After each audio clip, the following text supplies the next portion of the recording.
I'm Laura, and this is Terry. Welcome to this week's episode of Sound the Alarm. We are joined by Zach of Hilltop Rats. How are you, Zach? I'm well. How are you guys? Yeah, we're doing good. So you guys have, from what I was counting, was 3 EPs and a full length. You guys did release some cool stuff around Christmas time.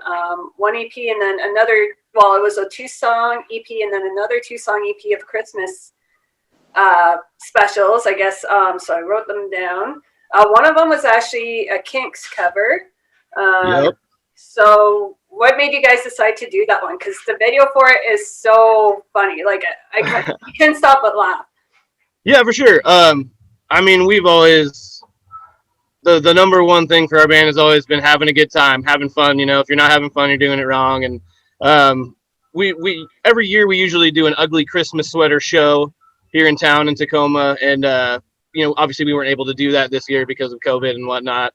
But we wanted to kind of keep up the spirit, and, you know, we just thought, like, now's the time to make, like, a really fun, just goofy video around the holidays, you know, spread some holiday cheer, maybe put a smile on a couple people's faces. Like, you know, we just grabbed a couple of our friends, storyboarded something real quick, and I pretty much was like, I just want to do our own Bad Santa video. And our guitar player, Aaron, he's been wanting to cover this song for years, and we were always like, no, we're not doing that one. We're going to do, like, we did Mariah Carey, All I Want for Christmas Is You last year and stuff like that. So, but then this year, since we were going to do a video, and I love the original video by the Kinks, I was like, let's do the song this year, and we can kind of storyboard our own little, like, Bad Santa. We had to pretty much make, like, everything on the fly because we couldn't really shoot a bar scene because none of the bars here were open, so we kind of had to make our own little bar in, like, my buddy's basement, you know what I mean, and just all that kind of fun DIY setup shit. And all of our friends were really excited to jump on it because everybody is bored. You know, obviously there's no shows, can't really go out and do stuff. So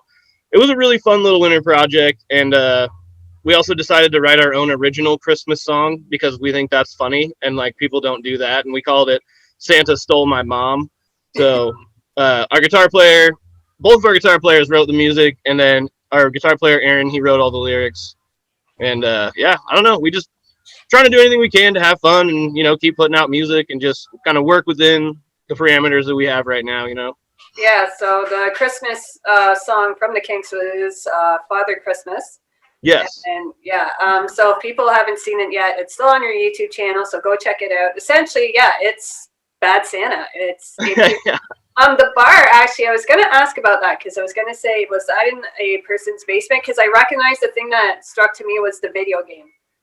Yes. The Yeah. console. So it was like one of those old school ones where you used to stand out and play, and, like, you would see it at an arcade. And I'm like, oh, maybe that bar has, like, one of those. Because sometimes you catch them in bars, not like you would now, but sometimes there's a gem. So totally, yeah. I mean, at least up here, you know, around Tacoma, a lot of bars have pinball machines and old school arcade games and stuff like that. So.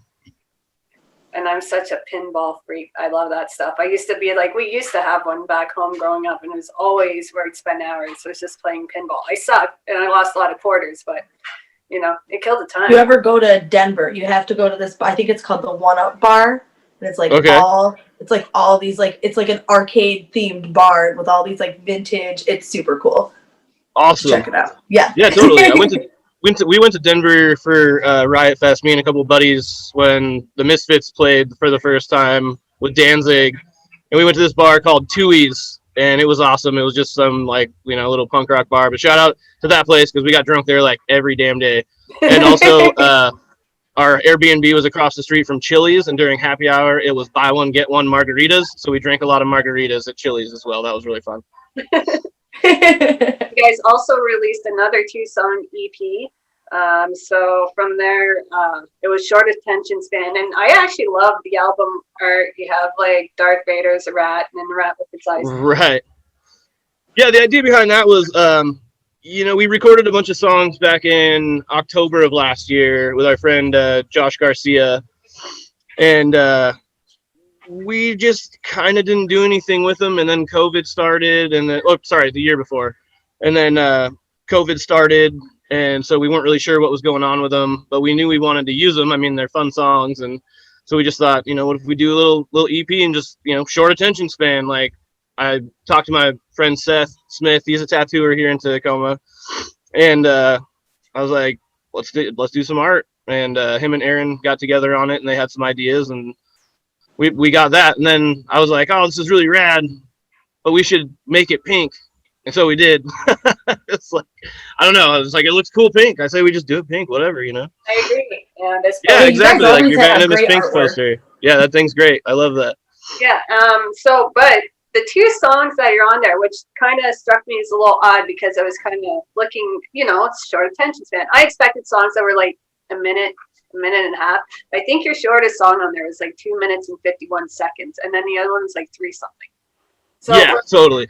Punk songs that are typically in your style, which is, for those who don't know, skate, hardcore, I kind of want to thrasher punks in there too. Songs like that typically aren't that long, but yours are, and that's kind of what I love about it. It's because the songs that are played that are too short and you just want more. Absolutely. Yours are just long enough, I find. Like I think it was Divided State. Yes. And maybe you can tell me the thought process behind it. It's a grab bag of musical things. Like it didn't really fit a mold as to what skate punk to me usually is. It really just goes all over. It slows down where you don't think it's going to slow down. It speeds up back again where you don't think. Like, it's such an unpredictable song. Reminds me a lot of the Pairs. They do that often too with their song. Was that kind of the idea behind that? We've all listened to such a diverse kind of array of music for all of our lives. I mean, most of us come from more of like traditional like metal and like old school punk and old school hardcore background. We all love the 90s skate punk stuff, and we've all been huge fans of that, and some pop punk stuff. And so we all have, I mean, shit, a lot of us listen to gangster rap all the time too. You know what I mean? So it's very eclectic, and we don't ever want to be pigeonholed as like that band that sounds like that other band, and we don't want to write songs that sound like other bands. And even if it's not necessarily even if we don't necessarily have one sound, we like being able to play with different types of bands. I mean, like we opened up for Suicidal Tendencies one time. That was rad, stuff like that. And mixed bills are a huge deal up here in the Northwest. People play mixed genre shows all the time around Seattle and Tacoma, Olympia, and stuff like that. So we just kind of do whatever the hell we want and hope it works out. We write songs together, and so you'll bring this piece to practice, and you'll start jamming a riff and see what it kind of links up with something somebody else has been working on, and then we kind of just build upon that. But as far as that song goes, it happened really organically, and I can't remember like really trying to even like piece it together, because it all just kind of flowed in its own weird way. Like you said, I mean, it'll slow down where you don't think it's supposed to, and then it'll speed back up. It's got a hook, it's got some streaming parts, like it's so I don't know, we're just weird, and we just write kind of whatever we want, I guess, is like my best answer to that. Yeah, it's I loved it. I thought, thank you very much. Yeah, things that can surprise me and still bring back those memories of like being back at the skate park, I just love. And I thought, sometimes you just have an idea in your head as to how, but yeah, I didn't. This kind of took me for a loop. And yeah, there's not a lot of bands that do that, because I find for a lot of bands it just doesn't work. But with you guys, I thought it worked perfectly. Well, thank you very much. I appreciate that. That's actually like the highest compliment I feel like we could be paid, because that's honestly what we want to do, is we just want to be our own band and do our own thing. So absolutely. Now the next song on that was March On, an absolute song of hope and strength and resiliency. I thought I loved it too. It puts a pep in your step. Total. Yeah, it's funny. It's actually, I wrote that song about Star Wars, the first Star Wars movie, A New Hope. So it's funny that you say that.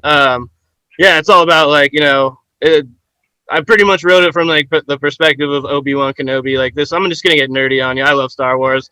I just kind of wrote it from that perspective of the movie, and the Misfits were huge when I was growing up. They're like my favorite band of all time, and Glenn Danzig would base a lot of songs off of movies and stuff like that. So it's something I've always wanted to do, to like take a crack at. And so that was kind of like me doing that, and it turned into a really cool song. It's a little harder, more aggressive, kind of like definitely like circle pit song style. You want get you moving, and active. So it's always been a fun one for us. And again, it's one of those songs that we had recorded that we intended to do another full length with, but just didn't end up working because of COVID. And it's such a fun song. We just definitely wanted to release it, you know. So, oh, puppy. Yeah, he must have heard someone downstairs, and now Laura's in mute. So we're gonna put the dog thing because we were talking about that earlier. Just gonna barking dogs, and that'll be your new sign. But you guys also have a full length, which was released in 2000, I want to say 16. Yes, I believe so. Yeah. So has it been the original lineup since then, or have you guys had to change or anything like that? We so the only original members of this band that are still in right now currently are myself, our guitar player Aaron, and our drummer Parker. Originally Aaron played bass for our band actually. Oh, and we had a slew of different guitar players over the years. All friends, no bad blood ever with anybody, just life kind of takes you in different directions, and sometimes you can be in the band because, you know, it fits your life and your schedule, and then other things become more important, you know. Mainly people had kids and stuff like that, so, you know, you got to grow up at least a little bit. And, you know, like our last guitar player, Josh Emmett, we love him. We still hang out with him all the time. He's got 2 kids. He's a full-time dad. You know, the mom's not in the picture, so he just had to really step it up and just do that deal. So, but he still comes and hangs out. You know, once we can play shows again, he'll be there and all that good stuff. But on that record, we had Josh, our other friend Ian was playing guitar for us at the time, and Aaron was playing bass, and then Parker and I vocals and drums. So the current lineup as it is now is Aaron has moved to guitar, and one of our homies from around town, his name's Justin Crandall. Call him Crandall. He's our bass player. He's a rad dude. We hit him up one day and was like, "Hey dude, you want to play some bass?" And he's like, "Yeah, why not?" I was like, "Cool, let's go drink some beers." And we just kind of got drunk and was like, "You're hired." All right, sounds good. Like it didn't, it just meshed right into the band, just fit in so well. Just, you know, another Tacoma Loke musician forever, and you know, it just vibed right in. And then we spent a little while as a 4-piece, which was kind of tough. We've always wanted to be a 5-piece band. We love the dual guitars, you know, and everything that comes along with that musically.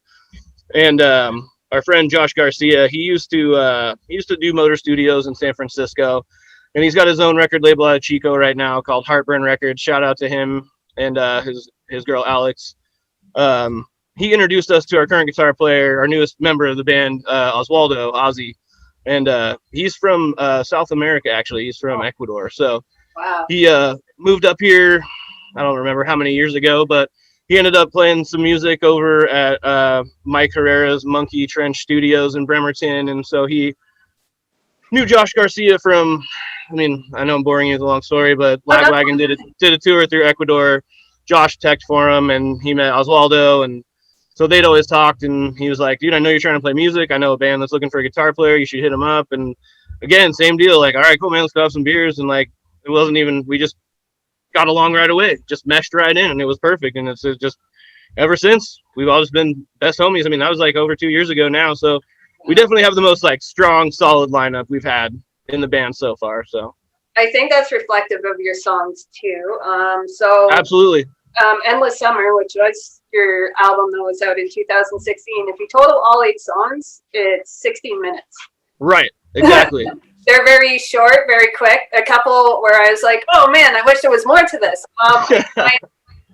Your last 2 EPs are to be. There's an evolution, right? Like you guys absolutely definitely evolved musically. Like I said, that grab bag in your EP is awesome. It's so. I don't want to say all over the place, but it's definitely, you hear the different styles and you can pick it up. And I see the growth between both albums, between the EPs and the full length. Awesome. Thank you. Yeah, we're actually about to put out a 7-inch this spring. I can't tell you with who or any details about it yet because it hasn't been announced, but it'll be a 4-song 7-inch that we will have, vinyl for sale and stuff like that. We're trying to get more on the train of, doing some online merch stuff. We're setting some stuff up with some other people just to kind of do that route. We've never been big into it. We've always wanted to tour and play shows and, sell merch that way and stuff, but we're kind of coming around to the idea of having to use the internet now like everybody else, I guess. So we can attest to Laura this thing's weird. Who is essentially our internet queen. If it wasn't for her, I can't say that we would even be close to anywhere we are now. And with COVID, you guys have had to essentially, I'm sure with a lot of us, myself included, is start from the bottom and just learn. And take definitely. No one's going to hear you. Right, exactly. That's kind of why we decided to, you know, we did have all these songs recorded that we were going to do for a full length. We've also written a lot of music, you know, in our downtime. So we just kind of thought like maybe we'll just put some out here and there and just kind of do some little small releases. And, you know, eventually once things, I don't know, get back to normal, if that's even a thing, we will do another full length record, which, you know, we're all really excited about. But it just doesn't make sense to us to take on like a big project like that when, like I said, we can't get out and we can't, you know, promote the record and stuff like that on tour. And so for now, we're just going to do little short stuff here and there, you know, so. But it's awesome because really it's COVID and you guys don't really have to, right?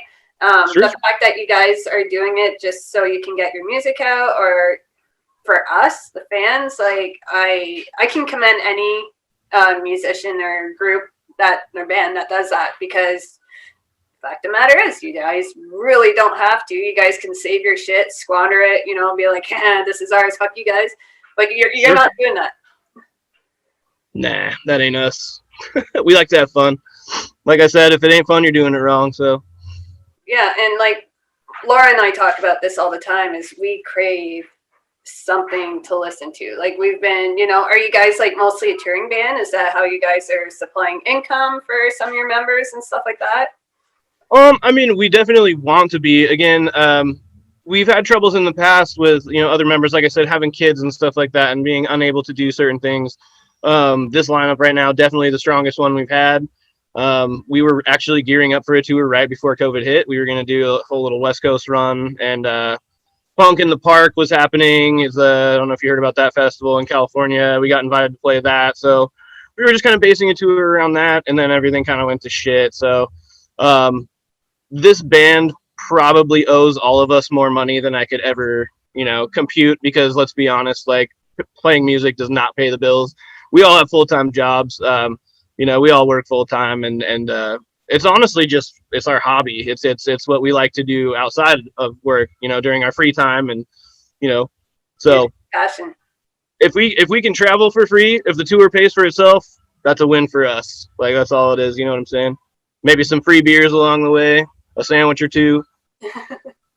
Now, how is that? Like, I'm not a musician, Laura's not a musician, so how does going on stage, like, how's that essentially feel you guys? Like, I'm sure you're getting that back and forth from the bands and stuff like that, or from the crowd and stuff.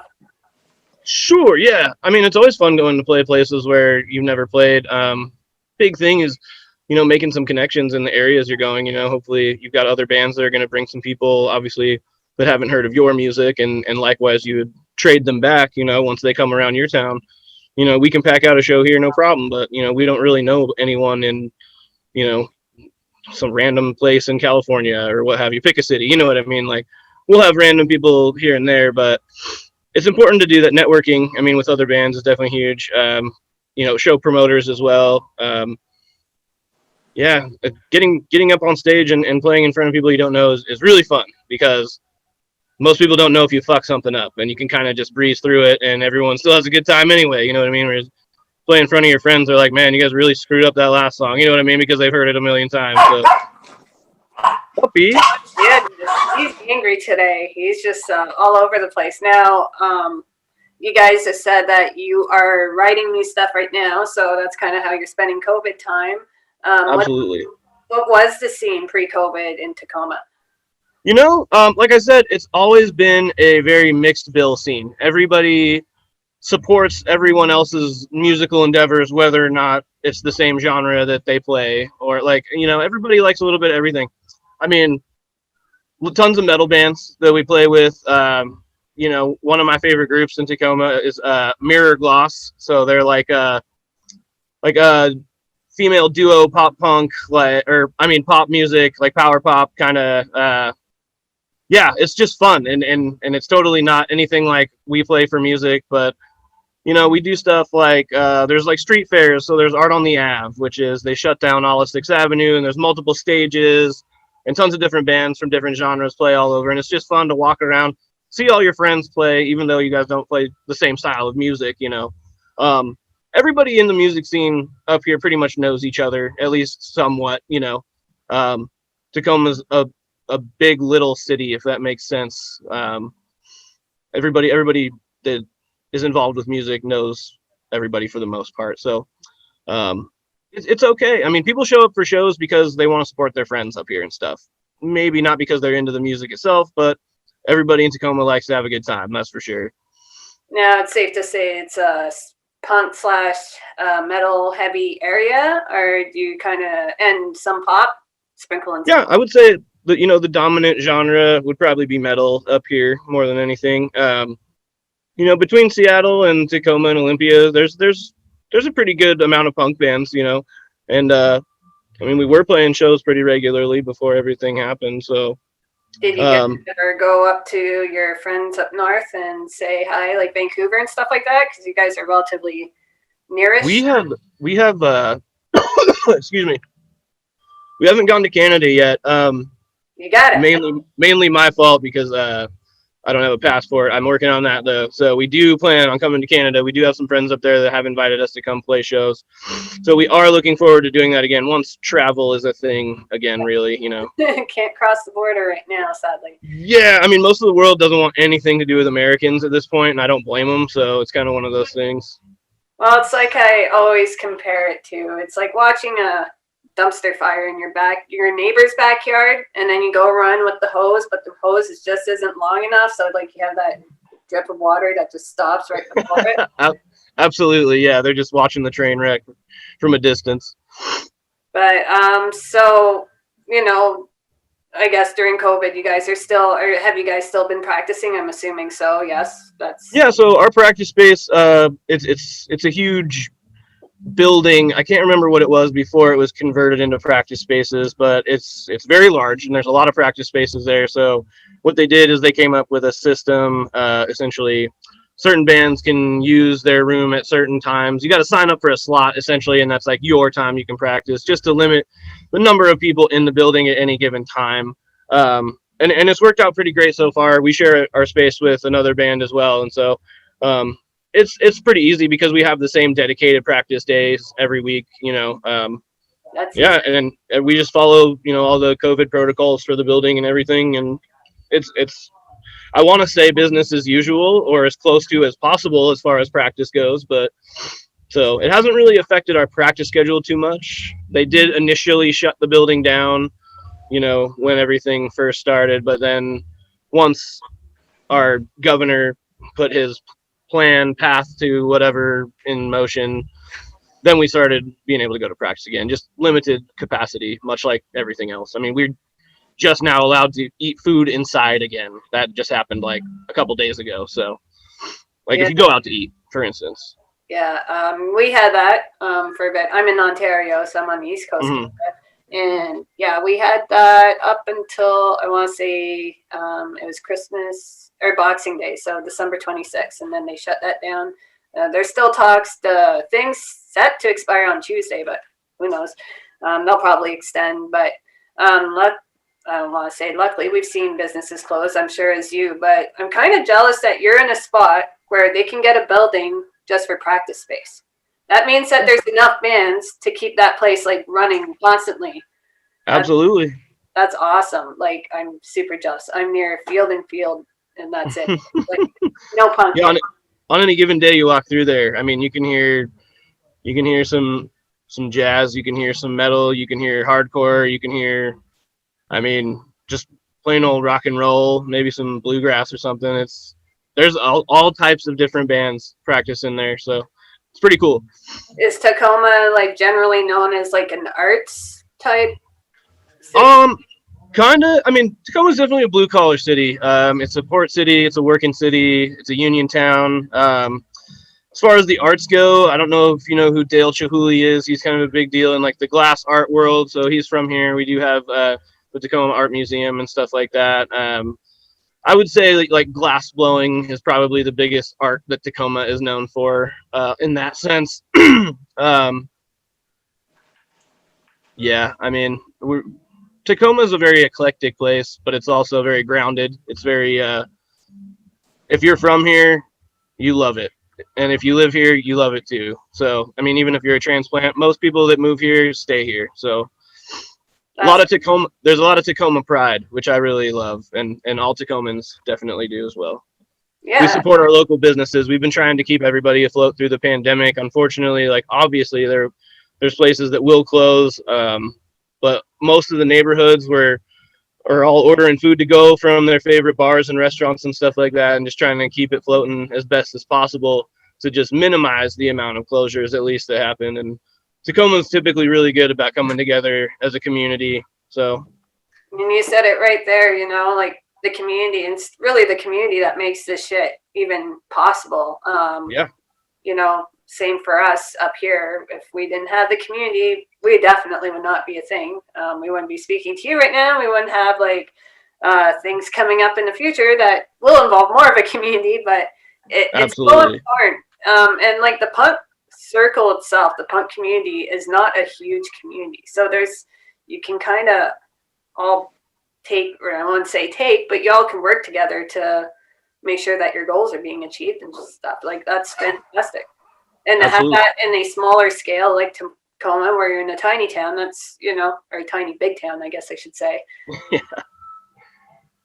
But so can you do you guys have any details as to the type of music that you guys are writing right now? Not so much the release date or anything, but it's definitely more polished. You know, bringing Oswaldo in, he's definitely taken over a lot of songwriting responsibility and stepped up to the plate with, you know, bringing his inspiration and his vibe. And so that's definitely changed things up a little bit. And, you know, we've all just been kind of working harder on, you know, like you said, there is a progression from, you know, the first record we did to the last stuff we put out. And then I'm hoping that it just keeps progressing in a similar, you know, good way. Some of it is a little harder. Some of it's a little happier. I don't know. I feel like, you know, our music is a good mix of both when we do it right. So we always try and mix that together, I guess. It's going to be 4 tracks. I'm thinking since we're doing a 7-inch and we're going to do 4 tracks, we might theme each side. So like, as a bad example, like a night and day or something like that. So to kind of just make it more fun and visually interesting, and be able to do more artwork, which, you know, we love when we put out releases too. We all grew up, you know, buying records and CDs, packaging, you know, which the kids don't care about these days, but, you know, it was always a big deal for all of us when we grew up. So hopefully it turns out like I think it's going to in my brain. You know, sometimes it works out. So the only way you'll know is if you try, right? Absolutely. Now, yeah, you talk about merch, and it's one of our favorite things. If I could be swimming in it, I would be. It'd be like doing like snow merch angels. Just oh yeah. Like look at Laura. Like she got. What did you get recently, Laura? You bought more merch. Was that the Dirty Now? Because I'm obsessed, you guys. Obsessed. And I bought. It's right here because I was gonna show you. I bought the new one too. Like, nice. Look at the back. There's a little doggy print on there. Dude, that rules. I love art like that. That's super cool. But so like that goes back to what you were saying, you know, about people not caring about the packaging and stuff. I do, and like I know that there are people out there that still love that. Like I love the presentation of things. I like, you know, like the special material. You know how sometimes the cardboard's different. You know, we just talked about this on an interview we did last weekend, just like the feel of some things, and you can tell that there's like a lot of care put into the design and stuff like that. And you guys work with a lot of like really cool artists. Every time you put something out, it's by somebody different. And like you did stuff with Paul from Zombie Teeth, you know, and I think it's really cool showcasing all different artists in the scene and your friends too, giving them like an opportunity to kind of like draw up your album artwork and stuff like that. It's awesome. Agreed, and people love that. Like I know, like you just said, I think this is awesome. I love this. I love packaging. I like opening it up. I love colored vinyl and things like that. So Oh yeah, I love when like a band likes to kind of tell us like their process and like their thought into that and what goes into it. It makes it a little bit more like, okay, now I really want to spend my money on it, you know? Yeah, we love colored vinyl variants, all that stuff. I mean, we'll probably do a color variant for the 7-inch that we put out this spring. Yeah, dude. I mean, the packaging. The first full length we did, Endless Summer. A friend of mine, his name's Stein Hansen. He's a graphic artist. I mean, he's done stuff for like Bob Dylan and like Nike and like all sorts of crazy stuff like that. And I was just like, hey man, you want to like do an album cover for us? Like, I got some ideas. And he's like, oh yeah, sure. So it was cool that just knowing people like that do have that kind of like skill and that talent. Because I can't draw to save my life. I mean, I work at a tattoo shop, but I'm definitely not a tattooer by any means. Yeah, so little flash this logo of the first album because it's Endless Summer, it's in the wintertime, so complete Right. oxymoron. And you got like the snow and then the hot tub, which is great. That is Endless Summer, I guess. And you guys are just like, yeah, you guys are chilling out, having fun. There's the beer bong and like some bikini tops and someone's throwing up on the outside of that. Yeah, that's Aaron. Aaron's our wild card. He's one of the funnest people to tour with ever on the planet. Any good stories that won't get you too much trouble? Yeah, this one time we went to we were just doing like a little Northwest run and we played Portland and we got some pizza from Sizzle Pie and Aaron didn't eat his because he was drunk, and then when our next show was in Wenatchee, and he like slept for like the whole drive there, or half the drive. He woke up, ate all of the pizza, and then went back to sleep. And then we pulled into Wenatchee, and we pulled up right in front of the bar that we were playing at. And he gets up and he's like, "Oh man, I don't feel so good." Gets out of the van and just immediately projectile vomits like everywhere right in front of this bar that we're about to play. And I was just like, sweet, well, we're here. Hey, how's it going? And it's just one of those moments where, all right, cool. Did you wind up playing okay? Sorry we barfed on your sidewalk, but yeah, we're the band that's playing at your club tonight. Hopefully you guys got a nice tip. Yeah, right. Yeah, that's definitely one of the more like user-friendly stories. We're all married now and shit, so. Yeah, we'll save that. You can take that to the grave, I guess. Yeah. So funny, you wouldn't believe it. We have some friends come on, some bands, and they tell us stories, and I'm like, Terry, we gotta edit that out of here. That is, I think it's borderline illegal. For sure, yeah. I mean, I'm definitely not trying to incriminate any of us. We have definitely, done some less than legal things on tour, which that's just part of playing in a band. But hey, I'll we're save all some here of those. now. That's all that matters, right? Yeah, exactly. We made it. We all have vices. Come on now. Total. Now, suicidal. You said you guys opened for Suicidal Tendencies. How was that? That must have been just fucking wild. I would have probably It was really random, actually. So we got a phone call. One of our old guitar players, Ian, he's actually a DJ on KISW Metal Shop. So I don't think Metal Shop's on the air right now, but he's one of the hosts of that show. And Suicidal was on tour, and they had an off day for the tour, and they decided to play Seattle. So it was like a really last minute gig. And, someone from the radio station hit up Ian and was like, hey, does your band want to open for Suicidal Tendencies? They don't have any opening bands. And like, you'll be the only opening band. They're like, yeah, it's in 2 days. Can you do it or whatever? And we were just like, yeah, fuck yeah, why not? and it was pretty insane because the show was already sold out, like when they asked us to play it. So it was pretty fucking crazy. Showbox Market, it's a legendary venue in Seattle. It was an honor to get to play there. I mean, it was great. All the dudes from Suicidal were cool. Just hanging out, playing for that crowd, and like we obviously are not a thrash metal band. Like, we do not sound very much like Suicidal Tendencies, but most of the people that were there like dug on our shit. There was a couple people that would heckle from the crowd or whatever, but I love to talk shit too. So it's I love when people heckle us a little bit. It gives me a chance to make fun of some people and shit like that. So it was a good time. Yeah, it was pretty wild that they called us to do that. Same thing kind of happened with the Punk and Drublic Festival. We just somehow their tour manager got a hold of us and was like, "Hey, we want you to open up the show. The first show's in Tacoma." And you're like, "Oh, rad! Like, we'll definitely do that. That's awesome." So. And that was like a really good sized crowd. I think there's some videos on YouTube that I've seen, and that's pretty awesome. It was pretty nuts. Yeah.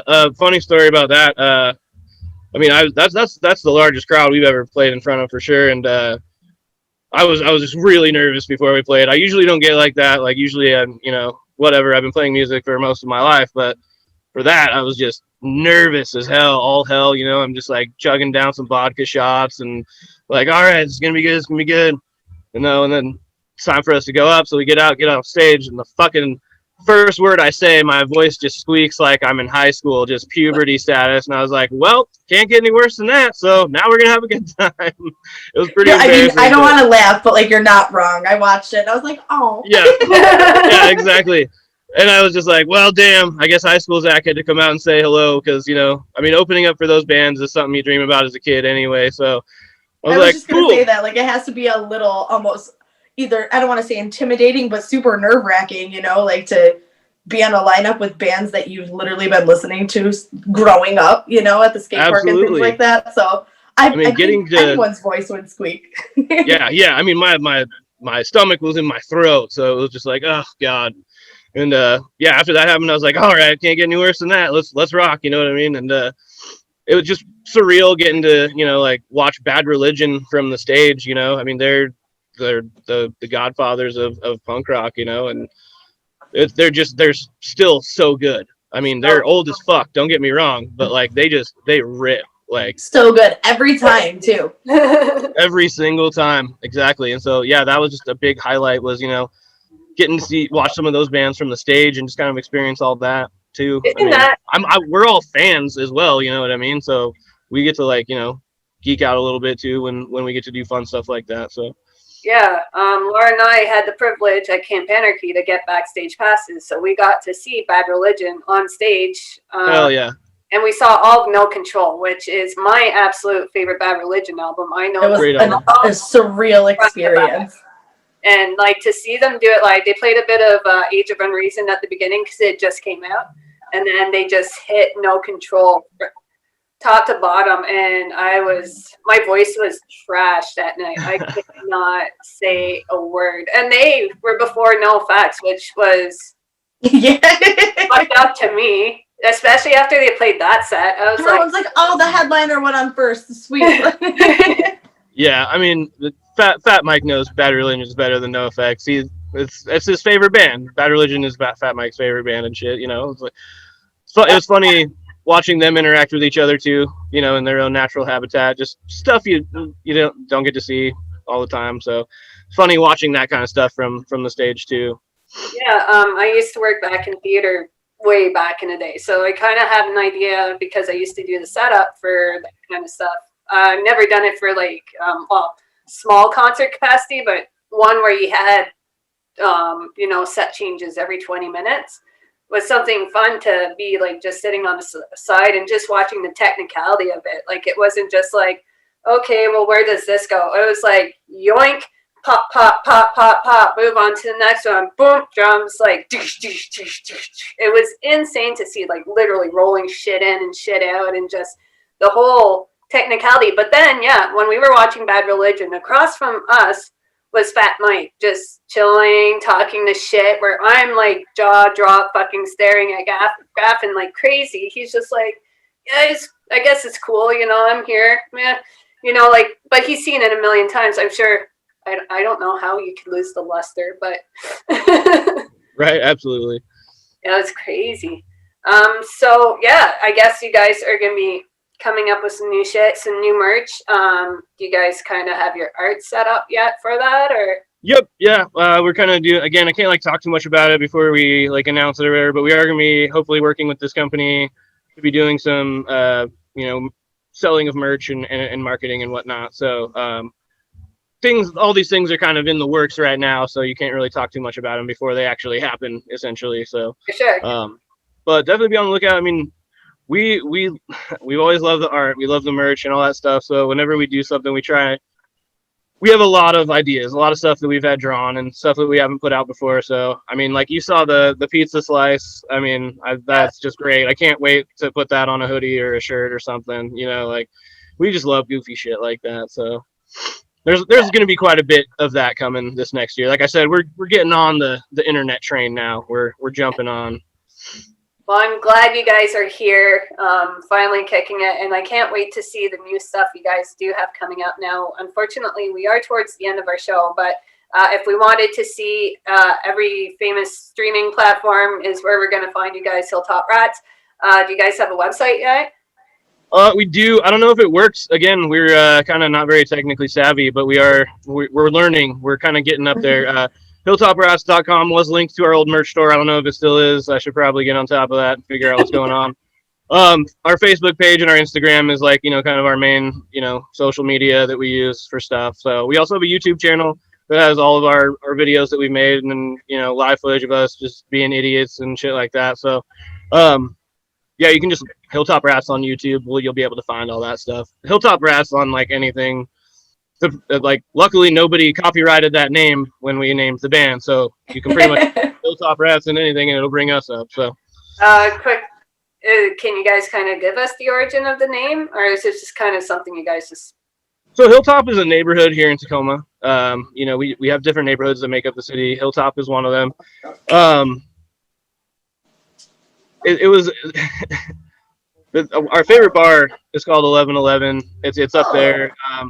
Our practice space is located in Hilltop, and it was really more of a joke between Aaron, our guitar player, and some of his friends. And so when we decided that we needed to name this band started out as like a one-night-only Misfits cover band for Halloween one year. And then everybody was so jacked. They're like, you guys need to write some original songs.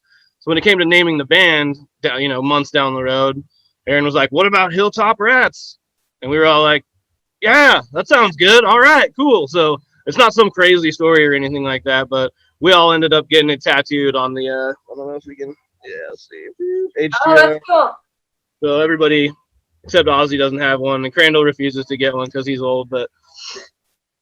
Well, hopefully that changes and he realizes that they're pretty badass. I don't have really any either. I have a few. But, yeah. Well, thanks again so much for coming on. Man, these dogs today, they're just on fire. I know. People downstairs are having a party. This isn't normal. Oh. Just kidding. Anybody that's ever seen the show always sees me with it.